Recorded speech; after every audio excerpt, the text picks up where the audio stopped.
In fact, I saw a bumper sticker the other day. It said this: make love, not war, or better yet, do both, get married. You know, I've told you this before, that marriage is just God's way of preventing us from fighting with strangers, right?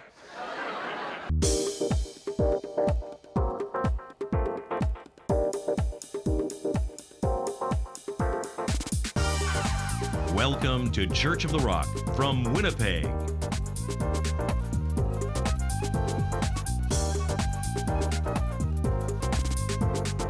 Stay tuned to this week's thought-provoking message from Pastor Mark Hughes.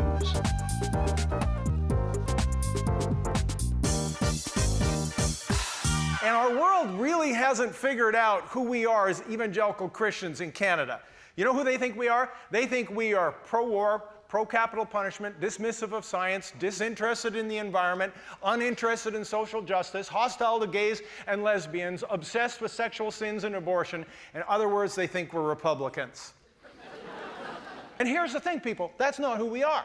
That is not who we are in a biblical sense. And what we're going to find out in this series is we're going to discover who we are, and hopefully we're going to show the world who we are, at least to some degree, whatever degree we can show them. We need to take the scripture and we need to somehow superimpose it over the world and over the problems and the situations of our world and come up with a biblical worldview to become what I'm calling a new kind of Christian. How do we relate to a world that is so broken, so needy, so complicated? And here's what it's going to amount to. We, as the new kind of Christian, always need to be informed, always need to be biblical. Often we're going to be countercultural. Sometimes we're going to be radical. But we always, above all, need to be caring and compassionate. That's what a new kind of Christian is, and we're going to find that out over the next several weeks. This morning, my message is entitled, Make Love, Not War. Now, before you think that's entirely inappropriate, and by the time I'm done here, you'll realize it's not really.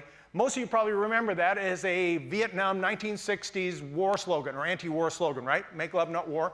In fact, I saw a bumper sticker the other day. It said this: make love, not war, or better yet, do both, get married. You know, I've told you this before, that marriage is just God's way of preventing us from fighting with strangers, right? In 5,600 years of recorded history, there has only been 292 years of world peace. That's only 6%. Most of those years were in the beginning. We have had no less than 14,531 wars in recorded human history. And there have been casualties of 3.6 billion people through war. War has killed equivalent to half the population of the entire world as it is today. War has devastated, war has characterized the human race. And we as Christians haven't always figured out what our viewpoint is supposed to be on this, because we'll often default to that verse that was spoken by Jesus in Matthew 24, where Jesus said this: you will hear of wars and rumors of wars. See that your heart is not troubled. And we have misunderstood that. We said, well, see, Jesus said there's going to be wars and rumors of wars, so really, we shouldn't really let that be our problem. I need to be indifferent to that. If people on the other side of the world want to kill themselves, that's their problem. That is not what he said. He said, don't worry about it. He said, don't let your heart be troubled. He didn't say that we should be indifferent. He didn't say that we should just dismiss the whole thing. We have had the privilege of living in Canada, which has been primarily war-free for 70 years for the most part. We have this privilege of living in this country that is really very peaceable. But the rest of the world has not been so fortunate. We have a woman in this church, probably here today, from Sierra Leone. She's here with her two little children. And in her country, where she comes from, Sierra Leone, she lost her father and her mother and her brothers and her sisters and her husband and every single person in her family. And she is here as a refugee, as a victim of war, with only her and her children trying to make a new life in a new world. And so when we become indifferent about this, we don't recognize that our world is a very, very broken place. And we cannot be that insensitive to it. We have to realize that war affects everybody. Let me tell you a little story about this. In 2007, I took a group to Israel, somewhere in the room today, and we went to Israel. And what was interesting about the timing of our trip was in the winter of 2007, the war, there was a border war between Israel and Lebanon in the fall of 2006, and it had just ended. And so we went there, and there we were, and we had traveled to the north side of Israel, and we were right on the border of Syria and Lebanon with Israel, and we were in an old sort of abandoned military installation. Here's a picture of it. And we were climbing up, and it was sitting up on this high location, and they'd taken the guns down, so we couldn't play with them. But there was the gun towers, all rusted and old, and from this vantage point, you could see actually the border of Syria to the right and the border of Lebanon to the left, and there's a little picture there. And there we were, standing right at this place, a very strategic place up on this mountain where these guns were. In fact, as we drove down the road, there was a Russian-made Syrian tank that was sitting there blown up to bits. Just that line there is the border with Syria. There it was, just on the Syrian side, abandoned, blown up, and a remnant of war. And as we were there, our guide, who was an Israeli guide, was talking a little bit about the war with Lebanon that had just ended. And of course, it had started rather benignly, not entirely benignly, but there was 2 Israeli soldiers that were killed by Hezbollah, and that started the fight. And then what happened was missiles started going back and forth across the border like this. You know how these things work. They start small and they escalate, and the next thing you know, there's hospitals being blown up, there's schools being blown up, and there's all kinds of installations being blown up. And this is what Hezbollah, the terrorist government of Lebanon, was doing. They were using women and children as human shields against Israel. And they were literally putting them in front of the military installations, or they would move their weapons behind schools and behind hospitals. And then what Israel did, and this was our guide was explaining this to us, and he was a former military man with the Israeli army, and he's explaining this to us, how it wasn't their fault, because the Hezbollah was using human shields. And so they were sending bombs across, and they were killing these women and children. And then Hezbollah was taking the women and the children, and they were showing them on television and exploiting them and saying, look what Israel's doing. They're attacking and killing women and children, innocent citizens. And I was listening to all of this, and I realized he was trying to get us to take sides, and I should have kept my mouth shut. You probably know I'm not good at that. Did you know that? And I couldn't keep my mouth shut. And I said, if you ask me, they're both at fault. Israel is at fault of sending bombs against children, as Hezbollah is of exploiting them and putting them in harm's way. Nobody's right here. Well, I practically caused my own little civil war right there. Half the group was mad at me. My guide was for sure mad at me. But let me explain something to you. I mean, here we are in this historic land that has known nothing but war. And there's just been one war after another, and the unrest that exists in that place, and these borders that are so unstable. And there we were standing in this place. And I'm thinking it was into this environment, it was into this world that Jesus came. And behind me is the city of Jerusalem, which literally means the city of peace. And there we are standing in that place, and I'm thinking this was the environment that Jesus came. And Jesus was called the Prince of what? He was called the Prince of Peace. And he arrived into this place to bring us a new message. And I want to take a moment today, and I want to look at that message of Jesus and try to figure out what Jesus was trying to say and what Jesus was trying to do, and to try to help us understand how we approach a world that has gone so awry with war and violence. And if you have found Matthew chapter 5, we're going to look at verse 9. It's in the Beatitudes, the beginning of the Sermon on the Mount. You're all familiar with it, but I want to look at it again. It says, "Blessed are the peacemakers, for they shall be called the sons of God." Who will be called the sons of God? The peacemakers. Now, how many in this room, by the way, how many in this room are a son of God? Anybody in this room a son of God?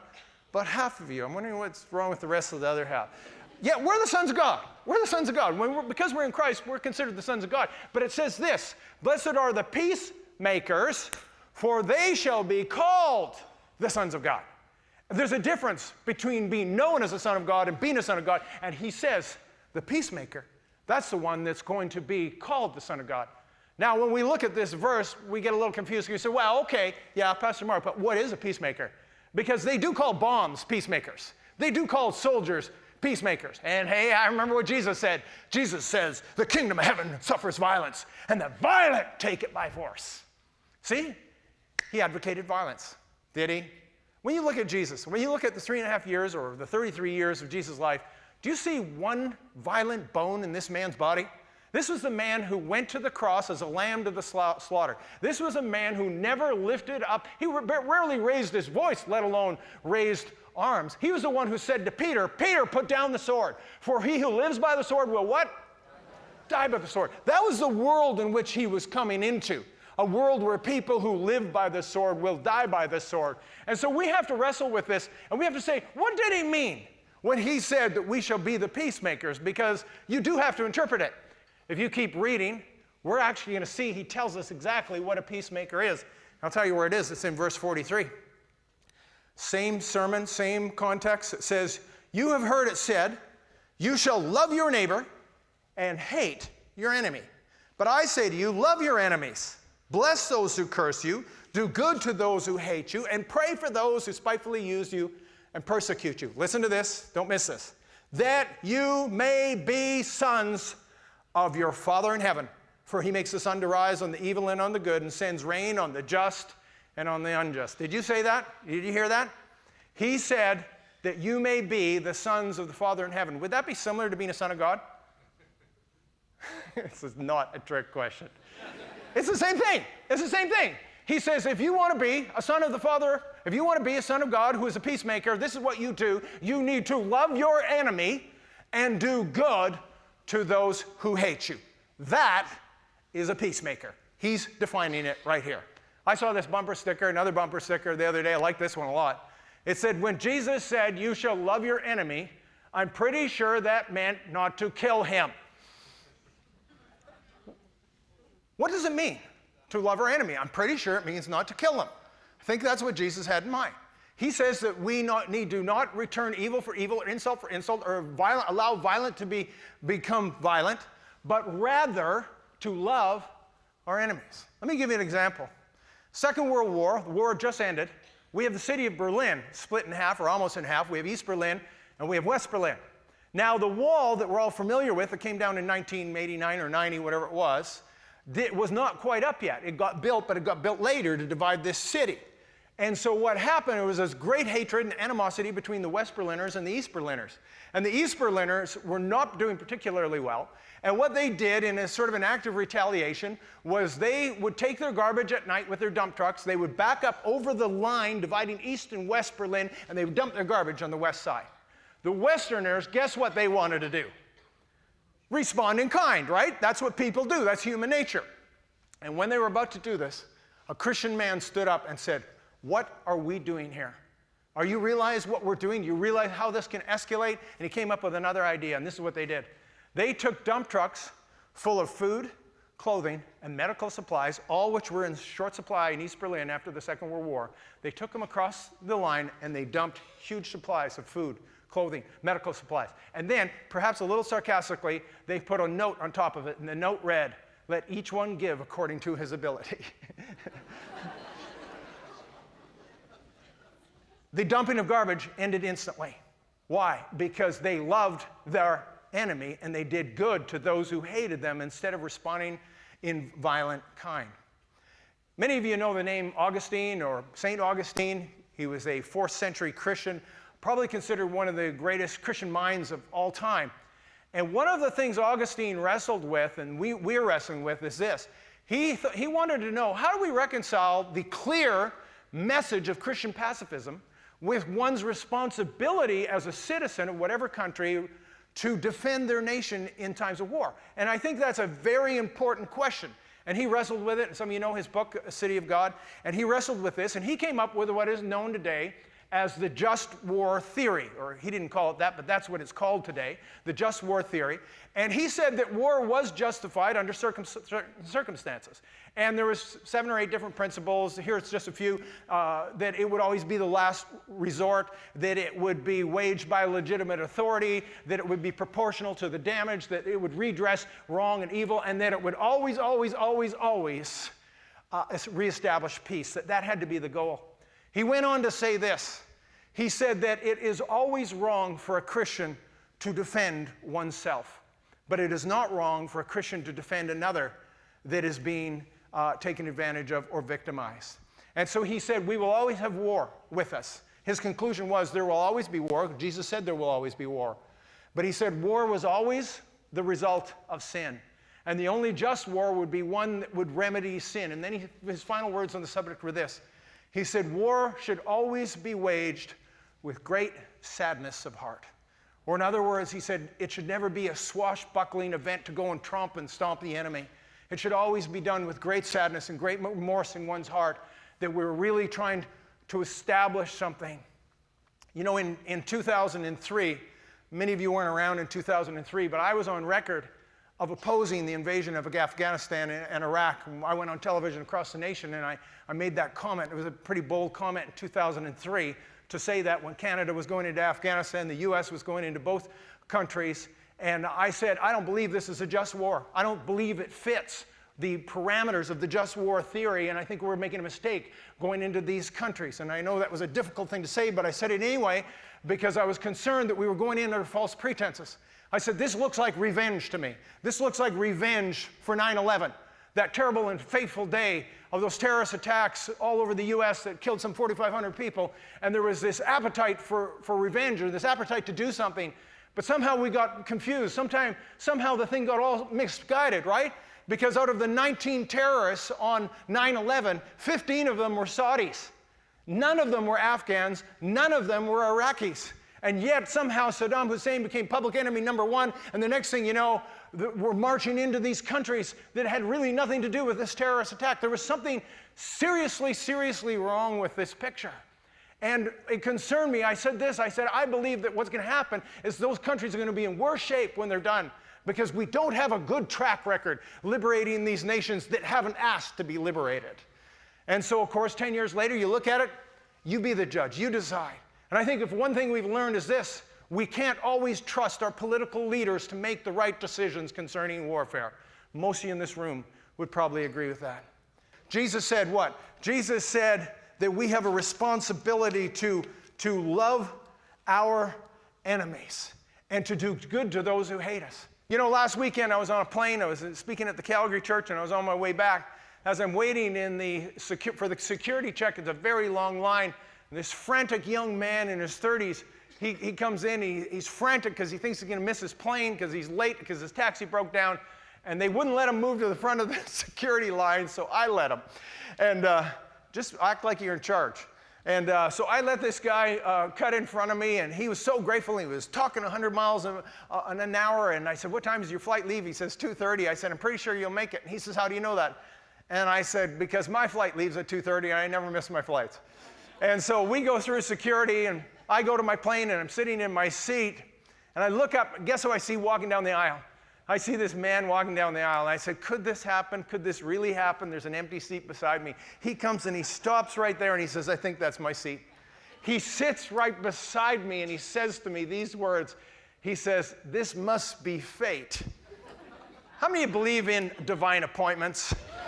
I don't believe in fate, but I believe in divine appointments. I think this guy is not here for an accident. The next thing you know, of course, he has to be my friend. He has no choice. I let him cut in line. And whether he wants to talk, we're talking this trip. And we're talking about politics and religion because those are my favorite subjects.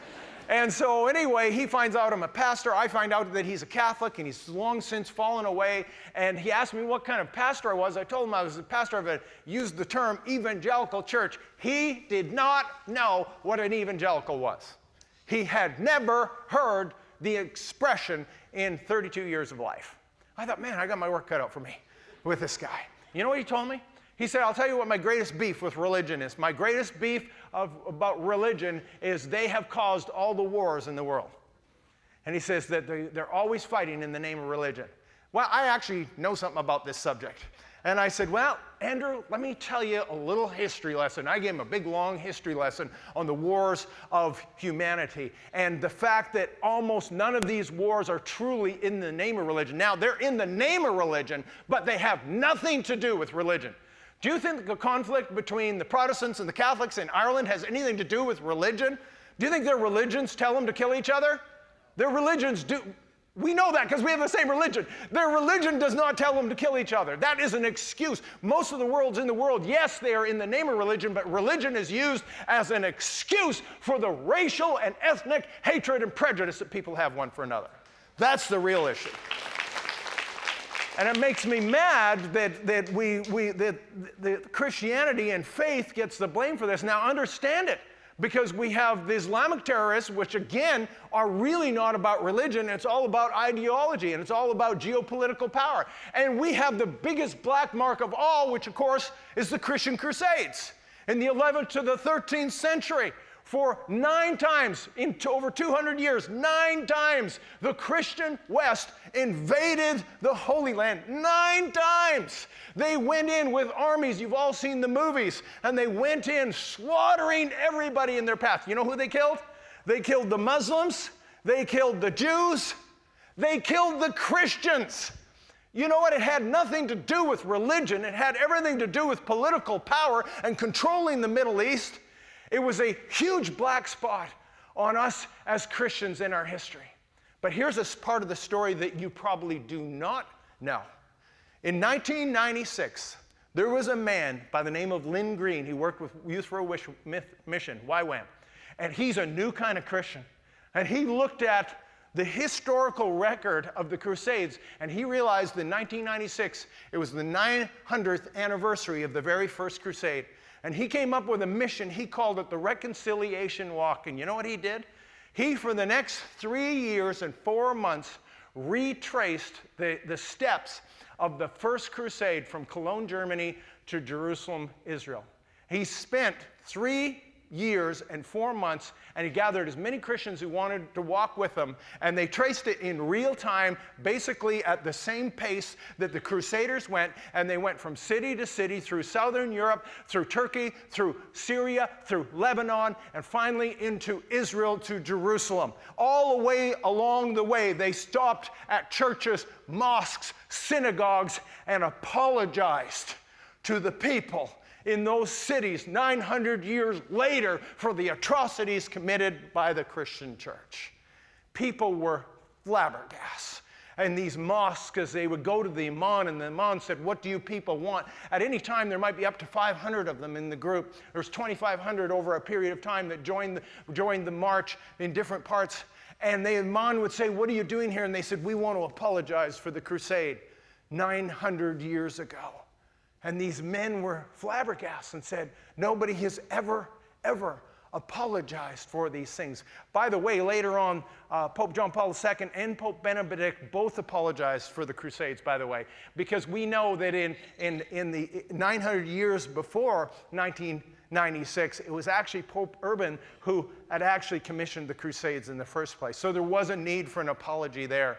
And so they walked this route, apologizing all the way till they finally got to the city of Jerusalem, where 600 of them gathered and apologized for the 60,000 Jews that were slaughtered 900 years before. See, to me, that's the new kind of Christian. Why do people hate each other? Why do people in our world hate each other? Why is there so many wars? Why is there so much violence in our world? And there's one simple answer. There's more complicated answers, but the simple answer is this, is because people don't know each other.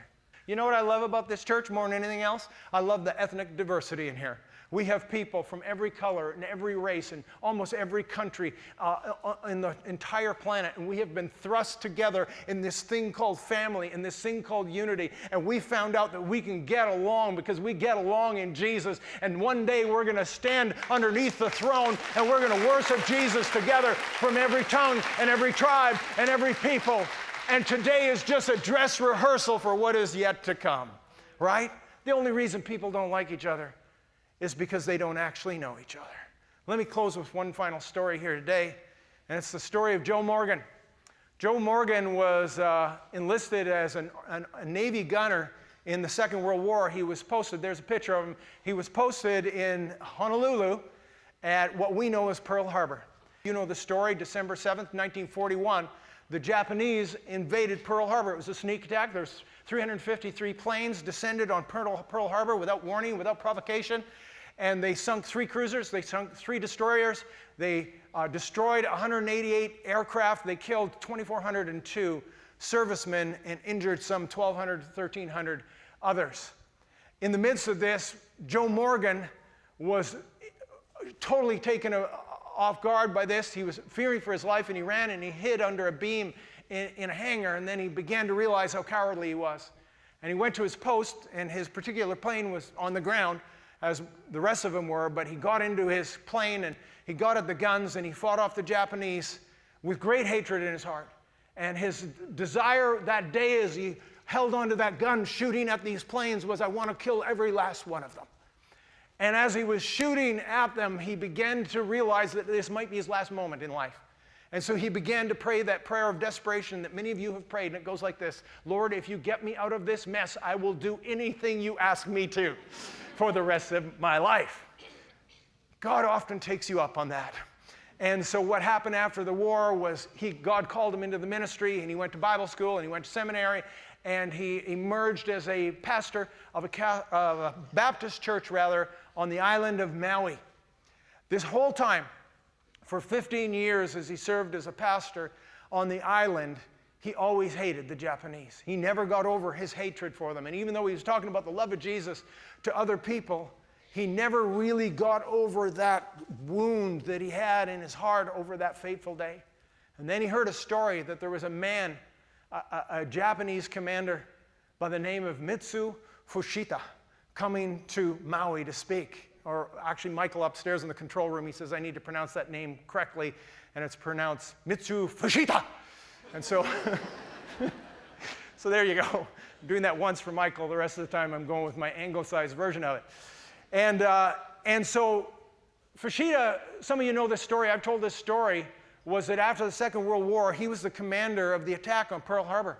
And he was the one who led that attack, but what happened after the Second World War was through a man named Jacob de Chazer, he actually ended up coming to Christ and became a Christian, and he became a preacher.